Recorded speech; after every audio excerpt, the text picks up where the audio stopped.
Waste water treatment, क्या difference है दोनों में? One is a water treatment और एक होता है waste water treatment. What is the difference between this two? Surabhi, mic on है आपका? हेलो। हाँ हाँ, अब आवाज आ रही है आपकी. हाँ सुरभि, मुझे बताओ, वाटर ट्रीटमेंट और वेस्ट वाटर ट्रीटमेंट क्या दोनों सेम चीजें हैं या फिर अलग चीजें? मैम डिफरेंट है। अच्छा, डिफरेंट कैसे है ये बताओ मुझे. मैम जो वाटर कंजम्पशन के लिए होता है, जो नॉर्मल वाटर कंजम्पशन में यूज करते हैं, हाँ, उसको क्या? Water treatment. Okay. And waste water? Waste water जिसमें इम्प्योरिटीज होती हैं, जो केमिकल और वैसे कंटामिनेशन से। ठीक है, मैं समझ गई. पता है तुम लोगों को, लेकिन वो होता है ना कि अपनी भावनाएं हम बता नहीं पाते, मन में रह जाती हैं वो, इसको समझा नहीं पाए हम. तो देखो, वाटर ट्रीटमेंट और वेस्ट वाटर में क्या होता है कि इसमें जो हमारा रॉ वाटर होता है उसको हमें क्या बनाना है? ड्रिंकिंग पर्पस के लिए बेसिकली ना, वाटर ट्रीटमेंट में. Yes, ma'am, which is present naturally. ठीक है, ड्रिंकिंग पर्पस के लिए. जैसे कि रॉ वाटर यहाँ पे क्या वेस्ट, अब जो सीवेज वाटर है उसको तो हम नहीं बनाएंगे ना. Yes, ma'am. ड्रिंकिंग इंडिया में नहीं होता ये, ठीक है, फॉरेन्स में होता है ये चीजें कि उसको ड्रिंकिंग पर्पस के लिए, क्योंकि उनकी जो वाटर ट्रीटमेंट की जो प्रोसेस है या जो भी टेक्नोलॉजी है वो ज्यादा एडवांस है. ठीक है, तो वहां पे तो, लेकिन हमारे यहाँ नहीं होता कि सीवेज वाटर को उसको ट्रीट करके हम लोग पीते हैं. ठीक है, रॉ वाटर का मतलब है कि मान लो जो सी या रिवर का जहां से भी हमारा पानी आ रहा है, ग्राउंड वाटर है, तो उसमें भी होता है ना कि उसको हम क्या करते हैं, कई बार क्लोरीनेशन स्मेल भी आती है ना पानी के अंदर, क्लोरीनेशन है. वो जो हमारी municipal waste municipal water treatment की जो फैसिलिटी है वहां से पूरा वाटर ट्रीट होके आता है. ठीक है, तो ये हो गया हमारा रो वाटर. रो वाटर का यहाँ पे मतलब है कि जिसके अंदर मान लो को ज्यादा सॉल्ट्स है. और ये वो भी है, जैसे हम आरओ जो हमने घर पे लगाया हुआ है ना, वो भी क्या करता है, वाटर को ट्रीट करके ही हम उसको पीते हैं ना. अब है, एक होता है waste water treatment. Waste water में जो हमारा सीवेज वाटर मीन्स जो हमारा गंदा पानी है, पॉल्यूटेड वाटर एकदम, उसको हमें क्या बनाना है, कंजप्शन. अब यहाँ पे कंजप्शन का मतलब है कि डिफरेंट पर्पसेस के लिए हमें यूज करना, नॉट फॉर ड्रिंकिंग पर्पस.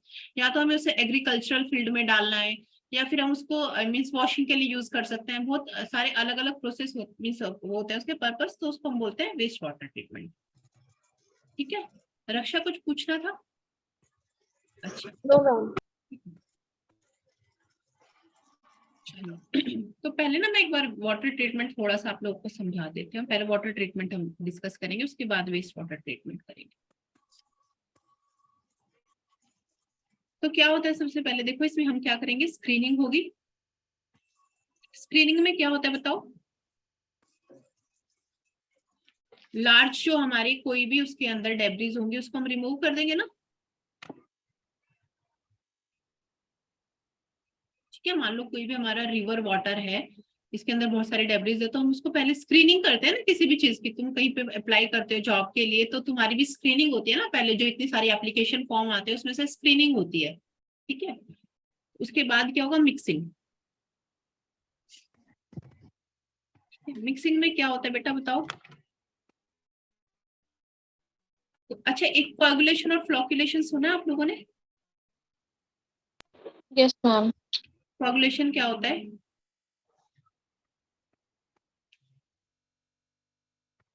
कोagulation पता है क्या होता है? कोagulation केमिकल प्रोसेस है कि फिजिकल प्रोसेस है? मैम इसमें हम कोगुलेंट ऐड करते हैं तो फिजिकली होगा. केमिकल हुआ ना कोagulate. Chemical. Yes ma'am, coagulant is a chemical. ये छोटी छोटी बातें ना थोड़ा सा सोच के रखा करो दिमाग में ना. और ये हमारा फिजिकल प्रोसेस है. अब बताओ, उसको कोagulate डालते हैं हम तो क्या होता है उसमें? मैम उसमें सेपरेट हो जाता है इम्प्योरिटीज और मैम मतलब वो अच्छा, एक मुझे सेफ चार्ज के हेल्प से बताओ कि इसके ऊपर कैसा चार्ज होगा, और जिसको ये सेपरेट आउट करता है उसके ऊपर कैसा चार्ज, किस फिनोमिना पे मतलब ये काम करता है कोagulate जो होता है? एलम हम डालते हैं ना ज्यादातर, एलम. Yes ma'am. ठीक है, तो देखो क्या होता है, जो हमारे पानी के अंदर जो इम्प्योरिटीज हैं ठीक है, ये हमारा वाटर, इसके अंदर कुछ इम्प्योरिटीज है, ये सेटल डाउन नहीं है ना। अगर ये सेटल डाउन हो जाती तो हम इजिली हम इनको रिमूव कर सकते थे, है ना। अगर कोई तुमने पानी है, तुम्हारा गंदा पानी है, तुम मीन्स उसके अंदर मान लो मिट्टी घुली है, तुमने उस पानी को थोड़ी देर रखा, तो कुछ जो उसके अंदर जो पार्टिकल्स है वो तो नीचे सेटल डाउन हो जाएंगे, है ना। लेकिन कुछ होते हैं कि फिर भी ऊपर घूमते रहते हैं, भले ही हमें ना दिखे, लेकिन वो फिर भी क्या बोलते हैं उनको, टोटल सॉलिड्स होते हैं। एक तो सस्पेंडेड कौन से होंगे? सस्पेंडेड जो बॉटम में चले जाएंगे। ठीक है, और डिजोल्व, एक होता है ना TSS, डिसॉल्व जो साथ में, हाँ वो जो एक होता साथ है, में है, मतलब ठीक है, जो तो जो, डिसॉल्व नहीं हो। हाँ ठीक है, तो यहाँ पे घूमते रहेंगे वो, क्यों? क्योंकि वो सेटल डाउन नहीं है, किस वजह से नहीं हो, क्योंकि उनके ऊपर क्या है, नेगेटिव चार्ज है, दे आर कोलॉइडल पार्टिकल्स। और कोलॉइडल पार्टिकल मैंने सॉइल में भी बताया था आपको, they are negatively charge particles. तो वो नेगेटिव चार्ज होता है, सेम चार्ज रहेगा तो वो एक दूसरे को क्या करते हैं, रिपेल करते रहते हैं, एक दूसरे को धक्का देते रहेंगे, तो कहीं सेटल डाउन ही नहीं होंगे। तो उनको रिमूव करने के लिए हम क्या डालते हैं, पॉजिटिवली चार्ज कोगुलेंट डालते हैं। फॉर एग्जाम्पल हमने एलम डाले, जैसे ही हमने उसके अंदर एलम डाला, तो ये सारे नेगेटिवली चार्ज उसके ऊपर उसके साथ जाके चिपक जाएंगे, वो एक, ठीक है। तो यही हमारा पर्पस होता है कोगुलेंट को डालने का, कोएगुलेशन का, कि हमें जो छोटे छोटे पार्टिकल हमारे नीचे सेटल डाउन नहीं है उनको एक साथ हमने जोड़ दिया, ठीक है, तो कोगुलेंट बन गया वो। अब देखो क्या होगा, फ्लॉक्यूलेशन। अब ये चीज ना बेटा आप याद रखना, क्योंकि एग्जाम में क्वेश्चन ऐसे भी आ जाता है कि इस तरीके से सीरीज बताओ कि कोगुलेशन पहले आएगा, फ्लॉक्यूलेशन फिर क्या करते हैं, आते हैं ना ऐसे क्वेश्चन सीरीज वाले। तो कोगुलेशन हम पहले करेंगे, उसके बाद फ्लॉक्यूलेशन होता है। फ्लॉक्यूलेशन मैंने फिजिकल प्रोसेस क्यों बोला, क्योंकि फ्लॉक्यूलेशन में हम क्या करते हैं, फ्लॉक्स बनाने हमें, ठीक है। यहाँ पे हमारे मान लो ये कोगुलेंट मैंने डाला था, तो इसके ऊपर नेगेटिव चार्ज करके ये बन गया, एक और कोगुलेंट डालूंगी तो इस तरीके से ये बन गया। अब मुझे ये जो अलग अलग नंबर 1 नंबर 2 इस तरीके से कोगुलेंट्स बने हैं, पूरा कॉम्प्लेक्स जो ये बना है, अब इस कॉम्प्लेक्स को भी मुझे एक साथ करना है, फ्लॉक बनाना है, सो दैट कि मैं उसको इजिली रिमूव कर पाऊँ, ठीक है। अभी भी हम इसको फिजिकल उससे मेथड से हम इसको रिमूव नहीं कर सकते, लेकिन जब ये बहुत सारे कोगुलेशन के बाद हम इनको हिलाएंगे, या फिर इसके क्या करते हैं हम फ्लॉक्यूलेशन में, या तो उसको स्ट्रेट करते मैम हैं, स्टर करते हैं, हाँ। एयर पास करते हैं ना, जिससे कि तुमने देखा ना बबल टाइप बन जाता है, जब भी पानी के अंदर तुम ऑक्सीजन में इस तरीके से एयर पास करोगे तो बबल्स बन जाते हैं ना, इकट्ठे हो जाते हैं वो एक साथ। तो यही होता है फ्लॉक्यूलेशन का, कि उसको हम हिलाएंगे इस तरीके से, और हिलाने के बाद ये सारे क्या हो जाएंगे, हमारे ऊपर इकट्ठे हो जाएंगे, और हम इनको फिजिकल, इसीलिए हम इसको फिजिकल प्रोसेस बोलते हैं, और हम इनको यहाँ से रिमूव कर लेंगे, ठीक है। चलो, अब उसके बाद आता है हमारा सेडिमेंटेशन।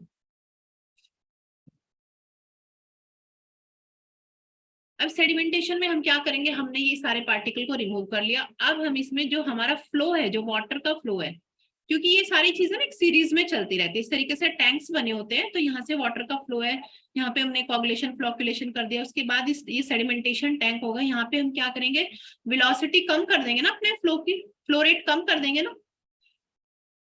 कब होगा सेडिमेंटेशन?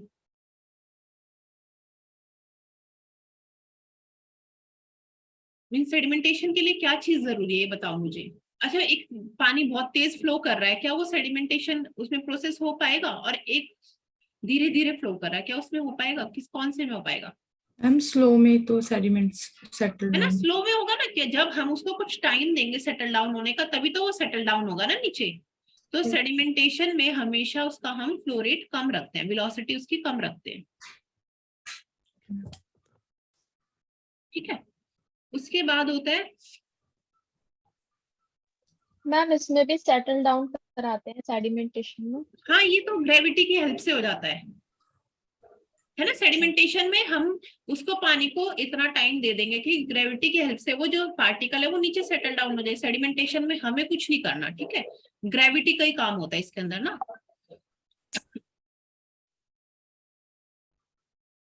एक सेकंड।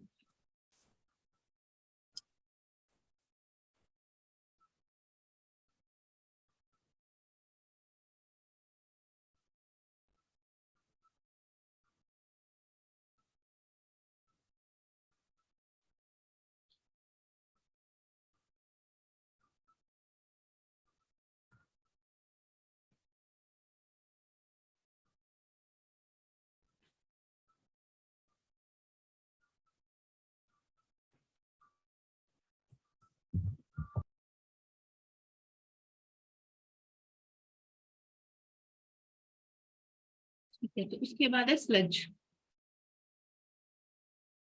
स्लज हमारा जो नीचे सेटल डाउन होगा उसको हम क्या बोलते हैं, स्लज होगा, उसका ट्रीटमेंट होगा, प्रोसेसिंग होगी उसकी।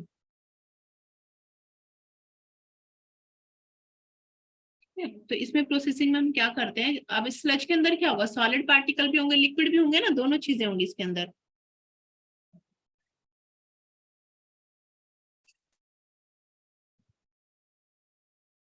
सॉलिड प्लस लिक्विड, ठीक है। तो अब हमें क्या करना है, स्लज का क्या कर सकते हैं बेटा हम स्लज के लिए। अब हमें स्लज को डिस्पोज करना है ना कहीं, यस तो मैम। हमें उसको सबसे पहले डी वाटरिंग करनी पड़ेगी, उसमें से हमें इसको लिक्विड को रिमूव करना है, उसके बाद ही इजी हो पाएगा ना उसको डिस्पोज करना, जब वो सूखा होगा, ठीक है। तो उसको हम जाके किसी लैंडफिल या किसी भी अलग अलग मेथड्स होते हैं उस तरीके से हम उसको डिस्पोज कर देंगे, ठीक है। उसके बाद जो हमारा ऊपर वाटर बचा उसका हम क्या करेंगे, डिसइंफेक्शन करेंगे, ठीक है। ये भी हम डिटेल में ना और भी समझेंगे। डिसइंफेक्शन में अलग अलग मेथड होते हैं, जैसे क्लोरीनेशन हो गया, है ना, ओजोनेशन हो गया, इन सारी चीजों से, जैसे आरओ के अंदर आजकल वो होता है ना, यूवी यूवी लाइट से भी होता है, ठीक है। जर्म्स को किल करना, डिसइंफेक्ट करना, जो भी इसके अंदर जर्म्स है प्रेजेंट उनको हम क्या करते हैं, किल करते हैं, उसको हम बोलते हैं डिसइंफेक्शन। सेडिमेंटेशन, फिल्ट्रेशन हो गया। चलो डिसइंफेक्शन को हम थोड़ा डिटेल में पढ़ेंगे।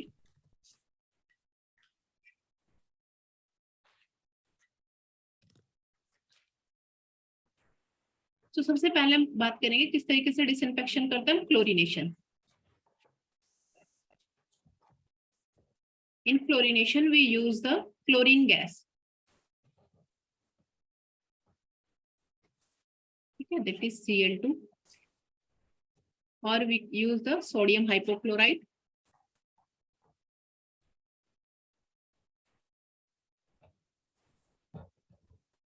That is Na. ये NaOCl है, और कैल्शियम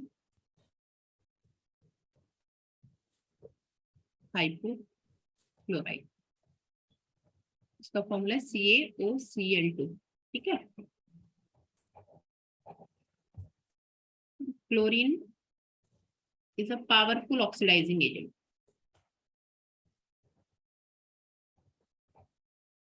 मैम जो हम नॉर्मली अपनी वाटर टैंक्स में भी हाँ, ये नॉर्मली यूज होता है क्योंकि ये काफी मीन्स वो होता है, चीप होता है मेथड ना, इसलिए इसको यूज करते हैं। इजी टू यूज, इनएक्सपेंसिव,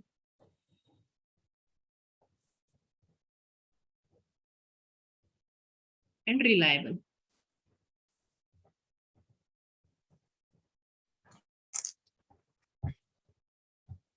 ये कैसे काम करता है इसका, मीन्स क्लोरीन का ना, और ये मीन्स किस तरीके से वर्क करता है ये अभी तक ज्यादा अच्छे से पता नहीं चल पाया, लेकिन इसमें यही माना जाता है कि एंजाइम को किल कर देता है, एंजाइम डिग्रेडेशन। किसके एंजाइम को, जो कि जो भी हमारे पैथोजेंस प्रेजेंट है, माइक्रो ऑर्गेनिजम्स प्रेजेंट है वाटर के अंदर, ठीक है। डिसइंफेक्शन का मतलब ये होता है उसको, उसमें से हमें क्या करना है, माइक्रोब्स को हटाना है, ठीक है। इट इज इफेक्टिव अगेंस्ट, ये चीजें लिख लिया।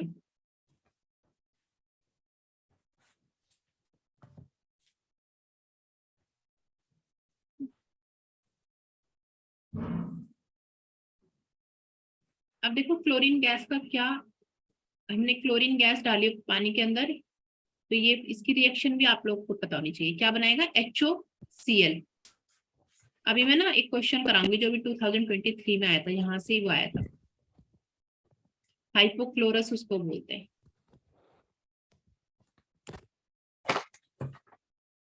ठीक है। हाइपोक्लोरस एसिड बन जाएगा। अब यहाँ लिखो, the hypochlorous acid formed is a prime disinfecting agent.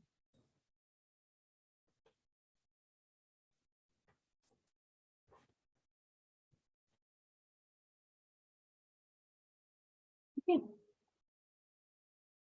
ये ऊपर वाला रब करके लिख रही हूँ मैं, ठीक है।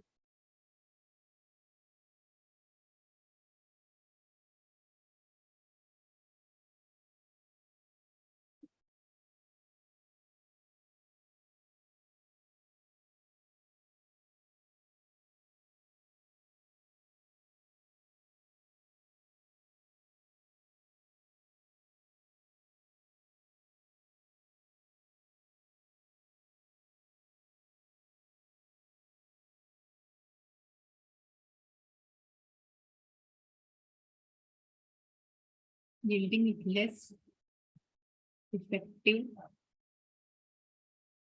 hypochlorite. That is a OCl negative. Ions at higher pH.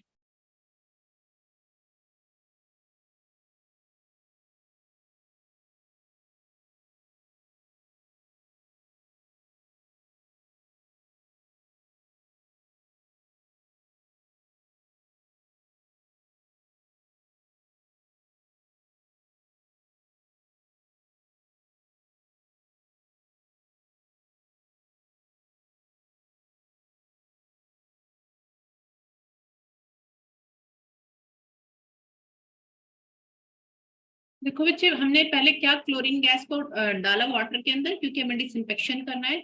H2O के साथ ये रिएक्ट करेगा और HOCl हाइपोक्लोरस एसिड बनाएगा।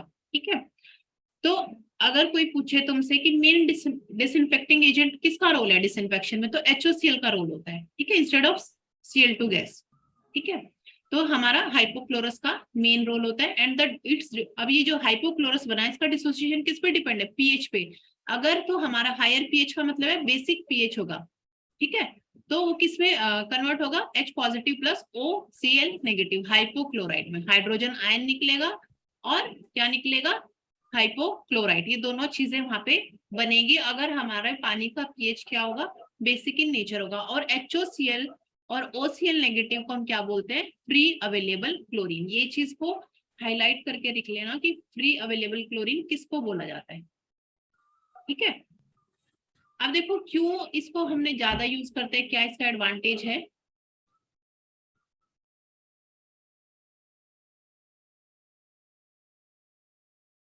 एडवांटेज लिखेंगे, रेजिडुअल क्लोरीन इज क्रिएटेड।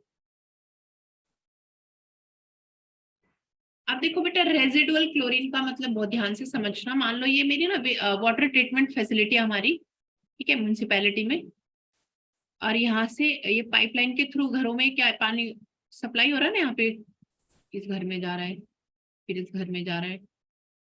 तो मान लो अब ये ट्रीटमेंट क्लोरीन कहाँ पे डाला जाएगा? यहाँ पे डालेंगे ना, जहाँ से सप्लाई हो रहा है स्टार्टिंग में। तो अगर तो ये रेजिडुअल फॉर्म में नहीं होगा तो क्या होगा कि उसका इफेक्ट यहाँ तक ही होगा। और जब ये पानी यहाँ से पास हो रहा होगा, देयर आर चांसेस ना कि यहाँ पे भी इसके अंदर कोई माइक्रो ऑर्गेनिज्म घुल जाए, है ना, इन्फेक्टेड हो जाए, पॉल्यूटेड हो जाए ये पानी, चांसेस हो सकते हैं ना। तो रेजिडुअल क्लोरीन का क्या फायदा है? What is the advantage of chlorine की रेजिडुअल फॉर्म में प्रेजेंट होता है कि अगर तुमने यहाँ पे डाल दिया तो ये रेजिडुअल फॉर्म में ये यहाँ तक, तभी तो हमें घर तक भी उसका टेस्ट आता है ना। डलता तो वहां पे वेस्ट वाटर ट्रीटमेंट फैसिलिटी में ना, जहां से स्टार्ट हुआ है पानी सप्लाई होना, डालते तो उसको वहां, लेकिन टेस्ट हमें जब हम भी पीते हैं तो वहां तक भी आता है ना टेस्ट।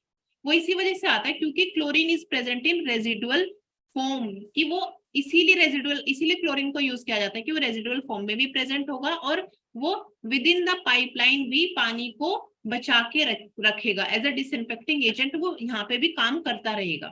ठीक है, बाकी जो हम चीजें यूज करते हैं डिसइंफेक्शन के लिए, उनका ये ड्रॉबैक होता है कि वो बस यहाँ तक ही उसको डिसइंफेक्ट करते हैं। अगर वो पाइप में चला जाएगा तो उसके बाद उनका रोल खत्म हो जाएगा, क्योंकि वो ट्रेवल करता रहेगा तो उसकी क्या कंसंट्रेशन कम होती जाएगी ना, यस क्योंकि मैम। पाइप में तो कोई डालने नहीं आएगा उसको। ठीक है, तो यही एडवांटेज है इसका। इस टर्म को याद रखना, रेजिडुअल क्लोरीन होता क्या है। क्या अब देखो आगे मैं कर देती हूँ ना साइड स्लाइड को। एक और लाइन लिख लो, to increase the lifetime of residual,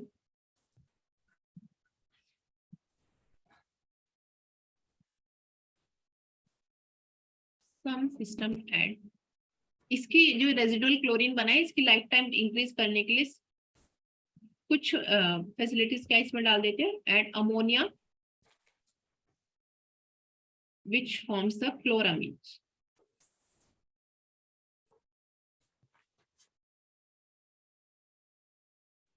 क्लोरामीन्स जैसे कि NH2Cl, NHCl2 and NCl3,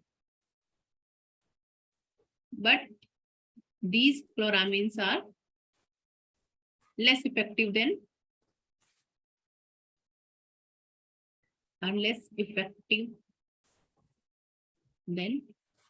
HOCl, but more persistent than HOCl. Life time इनका ज्यादा है लेकिन इफेक्टिवनेस कम है.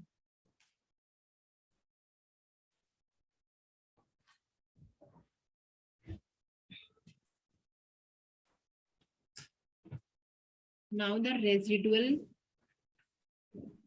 chlorine that exists as chloramines called combined available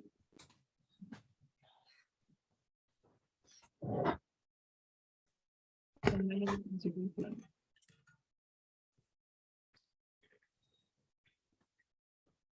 देखो फ्री अवेलेबल क्लोरीन की कौन सी दो फॉर्म थी, हाइपोक्लोरस एंड हाइपोक्लोराइड, ठीक है. कंबाइंड अवेलेबल क्लोरीन की कौन सी होगी, जो क्लोरामीन्स हमारे बने, जो मैंने यहाँ पे लिखे है ना ये, तो ये एग्जांपल प्लीज याद रखना. ओके, अब देखो ये हमने क्लोरामीन्स डाल तो दिए उस रेजिडुअल क्लोरीन की लाइफ टाइम बढ़ाने के लिए, लेकिन इनका ना कुछ डिसएडवांटेज है. ओके नहीं, डिसएडवांटेज ऑफ क्लोरिनेशन लिखो, डिसएडवांटेज ऑफ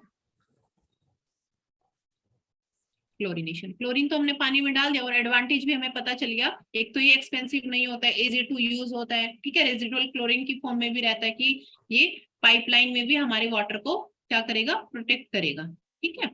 तो अब हम इसका डिसएडवांटेज भी देखेंगे. तो देखो क्या डिसएडवांटेज है, इट फॉर्म्स द ट्राईहेलोमीथेन्स, ट्राईहेलोमीथेन्स, ठीक है, such as carcinogen chloroform. There are chances ना, क्योंकि क्या है क्लोरीन गैस है तो ये एज अ कार्सिनोजेनिक भी एक्ट कर सकती है ना, क्लोरोफॉर्म जिसको हम बोलते हैं, ठीक है बेटा. ट्राईहेलोमीथेन की अगर पानी के अंदर हमारा मीथेन प्रेजेंट है ऑलरेडी और अगर हमने उसमें क्लोरीन डाल दिया तो देयर आर चांसेस कि वो ट्राईहेलोमीथेन सच एज क्लोरोफॉर्म को बना देगा which is carcinogenic in nature. तो ये उल्टा हमें कैंसर कॉज कर देगा. तो इससे बचने के लिए हमें क्या करना है, अच्छा मीथेन कहाँ से आएगा पानी के अंदर है? ये ट्राईहेलोमीथेन्स कहाँ से बनेंगे, क्योंकि अगर हमारे पानी के अंदर बेटा ऑर्गेनिक मैटर होगा ना, उस पानी के अंदर अगर कुछ भी ऑर्गेनिक मैटर है तो वहां पे बैक्टीरियल एक्टिविटी होंगी. Yes ma'am. और क्या होगा, एनारोबिक होगा, क्योंकि पानी हमारा क्या है, पॉल्यूटेड है, तो ऑक्सीजन तो कम होगी, तो वहां पे मीथेन गैस होगी, ठीक है. तो ये बस समझ आ रहा है आपको.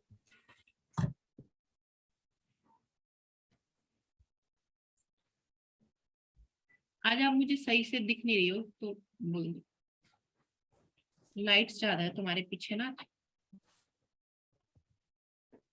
ठीक है. तो मीथेन होगा तो ये मीथेन क्या कर देगा, ये ट्राईहेलोमीथेन बनाएंगे जो कि क्लोरीन के साथ मिल जाएंगे. तो इससे बचने के लिए हमें क्या करना है कि क्लोरीनेशन करने से पहले ऑर्गेनिक मैटर को रिमूव कर देना है. तो ये हमारी ये वाली प्रॉब्लम भी खत्म हो जाएगी और यही करते हैं. अदरवाइज तो ये क्वेश्चन सभी के दिमाग में आना चाहिए कि मैम हम क्लोरीन डाल रहे हैं तो देयर आर चांसेस ना कि उससे तो क्या है, कैंसर होने के चांसेस है.